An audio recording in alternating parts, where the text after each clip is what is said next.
सीधा संबंध है वातावरण से, और वातावरण का संबंध है सीधा जो उसमें शुद्धता है उससे। और शुद्धता का है कि उसमें कोई चीज़ ऐसी न मिल जाए जो उसमें प्रदूषण करे, चाहे हवा का हो, चाहे पानी का हो, ठीक है, चाहे ज़मीन का। तो हमारा ये सब है क्या, एक ऊर्जा रहती है, जब हम ऊर्जा को खर्च करते हैं तो उससे प्रदूषण की समस्या पैदा होती है। तो हम अभी बीच में आपको बताने जाते हैं, जैसे प्लास्टिक की पन्नियाँ नहीं जलानी है। प्लास्टिक की पन्नियों में बहुत तरह का जहरीला केमिकल निकलता है और उससे एक गैस निकलती है कार्बन डाइऑक्साइड।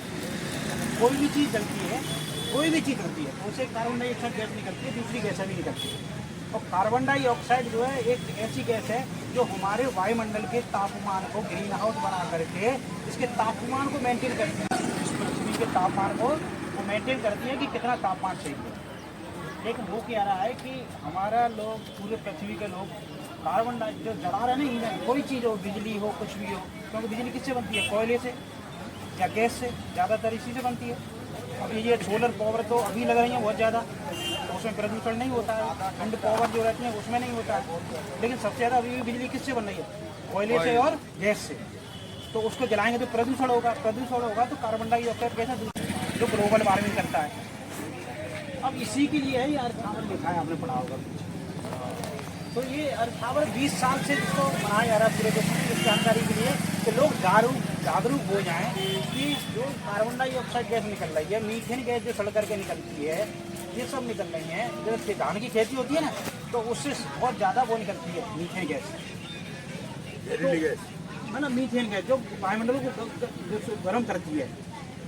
तो उसको हम कैसे मतलब कंट्रोल करें, तो इसके लिए अर्थ आवर रहता है। तो ये मार्च के हर साल मार्च का जो लास्ट सैटरडे रहता है उसको आता है। जैसे इस साल 28 मार्च को है, तो अगले साल हो सकता है 23 को आए या 25 को आए या 22 को, मतलब लास्ट सैटरडे रहता है। तो उसमें रहता है सबको ये जागरूक करते हैं कि सब लोग अपने प्रतिदिन आदत डाल करके किसी न किसी तरह से ईंधन की बचत करो, बिजली की बचत करो, पेट्रोल डीजल की बचत करो, पानी की बचत करो। क्योंकि ये भविष्य में आपके लिए ऐसा अवेलेबल नहीं है कि ये आपके लिए ये यहाँ पे हमेशा अवेलेबल है। तो मिलेगी, पानी आपको मिलता ही रहेगा सबको, चाहे ऊर्जा मिलती रहेगी, मिलेगी, कम हो जाएगी तो महंगी हो जाएगी, सामान आदमी जी नहीं सकता।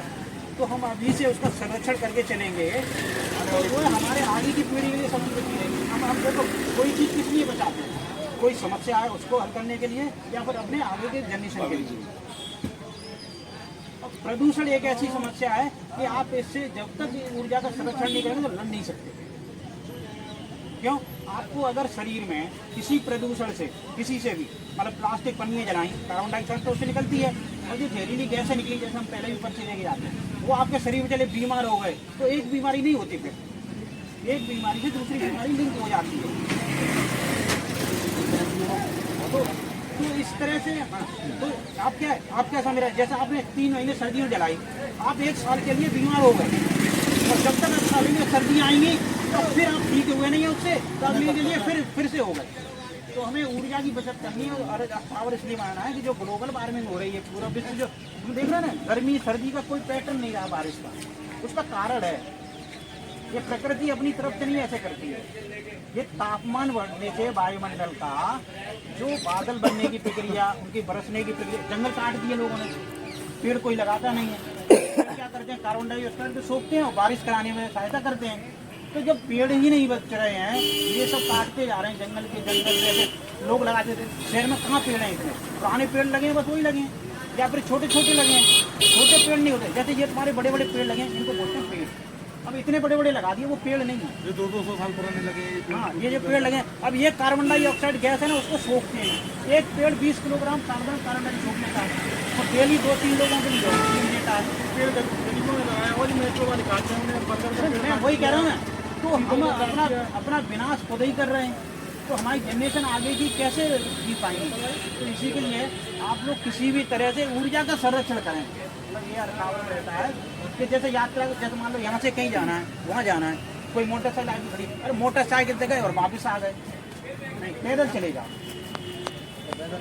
हाँ, देखो हाँ, आपके शरीर के लिए भी और वातावरण के लिए। देखो 1 लीटर पेट्रोल जलाने में 3 किलोग्राम कार्बन डाइऑक्साइड निकलती है, और ये कार्बन डाइऑक्साइड की मात्रा बढ़ गई है। इससे हमें देखो दिखती तो है नहीं, अभी आपके यहाँ कचरा डला हो, जगह न मिले निकलने की, तो आप निकल नहीं पाओगे, तो चिल्लाओगे। लेकिन जो लेवल, जो प्रदूषण है, जो वातावरण जो आपको दिख नहीं रहा, लेवल वो जो बढ़ गया है लेवल, है ना, उसके लिए किसी को चिंता नहीं, क्योंकि वो बर्बाद करेगा। धीरे धीरे तापमान बढ़ता जाएगा, स्थिति बहुत खराब हो जाएगी। तो हम लोगों की यही है कि कोई चीज़ जैसे अनावश्यक जला रहे हैं, जलानी नहीं है। और देखो हर चीज़ में ऊर्जा है, आप बर्बाद करेंगे तो प्रदूषण होगा, प्रदूषण होगा तो जो केमिकल वाले प्रदूषण हैं वो सीधे शरीर को नुकसान करेंगे, जो वायुमंडल में चली गई गैसें हैं वो ग्लोबल वार्मिंग करेंगे। तो हमें इस तरह से अपने आप को बचना है, समझाना है, घर में भी समझाना है। जब लापरवाही करेंगे तो एक सीमा होती है, तापमान धीरे धीरे बढ़ता जाएगा, 4-6 साल बाद ये स्थिति बहुत खराब हो जाएगी। सब, अरे कुछ नहीं, सब स्थिति बहुत खराब हो जाएगी। 2030 से 50 के बीच में स्थिति बहुत खराब होगी अगर तापमान कंट्रोल नहीं होगा। आप बढ़ेंगे आप। तो ये बढ़िया।